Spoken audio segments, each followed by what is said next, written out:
ये एडिक्शंस क्यों होती हैं? स्मोकिंग, अल्कोहल, ये सारी चीजें बंदा तभी करता है क्योंकि वो एडिक्टेड हो जाता है, जानते हुए कि कितने नुकसान है, बट एडिक्शन की वजह से बाहर नहीं निकल पाता। तो क्या सोल्यूशन है इसको समझने का और इससे बाहर निकलने का? तो अल्कोहल में क्या होता है कि हम दो सिचुएशन में से पीना शुरू करते हैं। नंबर एक, या तो हम उस समय किसी स्ट्रेस में होते हैं, हम अकेलेपन में हैं, अकेलेपन के शिकार हो गए, कोई डिप्रेसिंग थॉट आ रहा है और हमें उस टाइम यूफोरिया चाहिए कि सब कुछ ठीक है। समझने की कोशिश करिएगा कि जब मैं एक आदमी से मिला, उन्होंने कहा कि सर आप ये कहते हैं कि जीवन में हमारा माइंड पेन और प्लेजर से काम करता है, मैं शराब पीता हूँ पर मुझे तो बहुत पेन आ गया है, मेरा लीवर खराब होता है बार बार, मेरे रिश्ते खराब हो गए, मेरी बीवी और बच्चों के साथ लड़ाई होती है, मुझे पेन तो मिल रहा है पर मैं नहीं छोड़ पाता हूँ। मैंने कहा अब कह रहे हो इस बात को, लेकिन जिस दिन आपने शराब शुरू की थी उस दिन या तो कोई पेन था या कोई प्लेजर था जिसको तुम एंजॉय कर रहे थे। उन्होंने कहा एग्जैक्टली सर, मैं बहुत दुखी रहा करता था, परेशान रहा करता था, and then one friend of mine give me, and मुझे लगा कि मैं यूफोरिया में आ गया हूँ। मैंने कहा इसका मतलब यह है कि तुम्हारी जो वैल्यू है, डीप डाउन वैल्यू है माइंड की,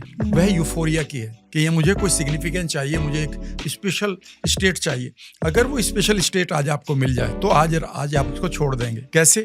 मैं कह फॉर एग्जाम्पल, आपका फेवरेट हीरो हीरोइन कोई है जिसको सचमुच में आप दिल से मिलना चाहते हो, उसने एक आदमी का नाम लिया कि जी वो बड़ा हीरो है, तो मैं अगर उसके साथ शाम काटने का मौका मिले, और मैंने कहा उसकी शर्त यह है कि तुम शराब नहीं पियोगे, हाँ सर नहीं पियोगे। इसका मतलब है कि योर माइंड नोस कि अगर उसका रिप्लेसमेंट मिल जाए और वह भी इमोशनली पूरी तरह से उसे रिप्लेस करने के लिए वो फीलिंग हमें दे दे, तो आप रिप्लेस करने के लिए तैयार हैं। लेकिन ये जो हमारा है ना स्मोकिंग, डीएनए तक नहीं जाता है इसका एडिक्शन, इसे आप इजीली छोड़ सकते हैं। जो अल्कोहल है वो हमारे डीएनए पर प्रोग्रामिंग कर देता है, यानी कि हमारे जेनेटिक एक्सप्रेशन पर चला जाता है, बिकॉज ये हमारे माइंड को इस तरह से डीप एक इमोशन में लेकर जाता है जो हमारे जेनेटिक एक्सप्रेशन में चली जाती है कि जीन हमें वो बार बार देना चाहता है, क्योंकि वो भी फील में एंजॉय कर रहा है उस टाइम।